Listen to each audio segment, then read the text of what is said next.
Hallelujah hallelujah hallelujah hallelujah hallelujah. आवाज आपल्याला असं करायचंय ना, शैतान पण ते म्हणलं पाहिजे अरे आता सगळे सुरू झाले काय। हालेलुया सगळ्यालाच वाटलं पाहिजे की रुत खरंच आली काय है ना, पण असं वाटलंय शैतानाला की रुत येणारच नाही, असं वाटू देऊ नका। बोला हालेलुया नावाला धन्यवाद मित्रांनो। आज सकाळी चर्चला येण्यासाठी ज्यावेळेस बायबल घेतला आणि म्हटलं की आपण संदेश नाही का द्यायला पाहिजे, आणि प्रियांनो जो संदेश होता मला द्यायचा होता तो मस्त हालेलुया। एखाद्याकडे जर बायबल असेल तर आपण फास्ट एका 10 मिनिटांमध्ये आपण थोडक्यात बघू आणि लवकरात लवकर त्याला संपवून टाकू। लूकाचा 15वा अध्याय काढू शकता।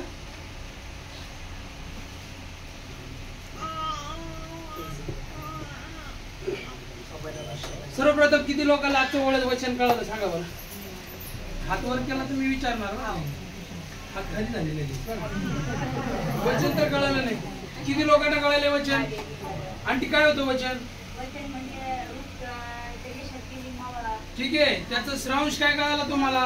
पास्टरांनी सांगितलं, त्यांना देवानी चालवलं, त्यांनी सांगितलं, पण तुम्हाला त्याच्यातून काय घेता आलं? Yes amen hallelujah. बघा त्यांनी काय केलं होतं? पाप केलं होतं। काय केलं होतं त्यांनी? पाप। चांगलं चालू असताना वाईटाकडे गेले, आणि प्रियांनो ज्यावेळेस ते वाईटात गेले तर त्यांचा काय झाला? नाश झाला। प्रियांनो पती वारला, 2 मुलेही वारले, मग आता आगीने पिछे झालं त्यांचं। हालेलुया। परत त्यांना असं माहित झालं की पुन्हा त्या देशामध्ये काय झालं? आशीर्वाद सुरू झालेला आहे ना। भोजन म्हणजे ते भोजन काय आहे? तुम्हाला आशीर्वाद आहे। परत त्या देवाकडे काय झालेलं आहे? आशीर्वाद सुरू झालेला आहे। आणि त्या सासूला माहित होतं की आपण ते देश सोडून आलेलो आहे, म्हणजे आपण काय केलेलं आहे? पाप केलेलं आहे, आणि ह्या पापामध्ये आपला पती आणि आपले 2 मुलं गमावलेले आहेत। त्यानं तिला लक्षात आलं आणि तिनं काय केलं? तिथून काय केलं? युटर्न घेतला, रिटर्न फिरली प्रियानो, आणि पुन्हा त्या आशीर्वादाकडे जाऊ लागली। हालेलुया। म्हणजे अर्पा होती प्रियानो, तिची बिलकुल इच्छा नव्हती पापातून राहायची। दुसरी कोण होती? रुथ।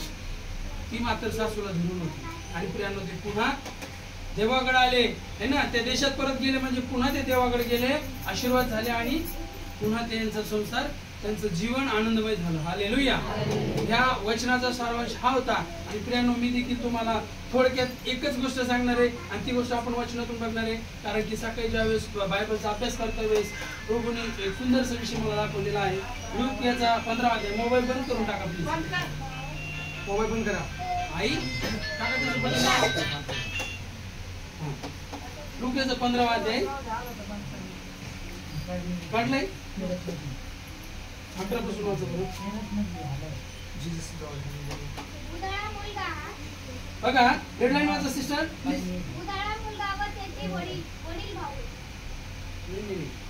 15 याचा 11वा अध्याय, सॉरी 15 अध्याय 11 वचन।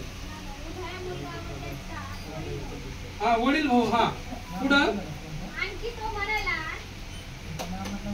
कोणा एका मनुष्याला 2 मुले होते, त्यापैकी धाकटा बापाला म्हणाला, बाबा मालमत्तेचा वाटा मला द्या।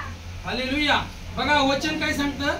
10 मिनिटात आपल्याला ऐकायचंय आणि समजून घ्यायचंय की वचन काय सांगतंय, पास्टरांनी काय सांगितलंय, आणि आज आपल्याला काय शिकायचंय है ना।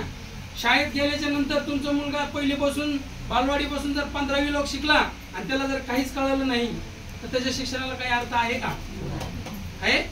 कोण म्हणलं आहे? अर्थच नाही प्रियानो।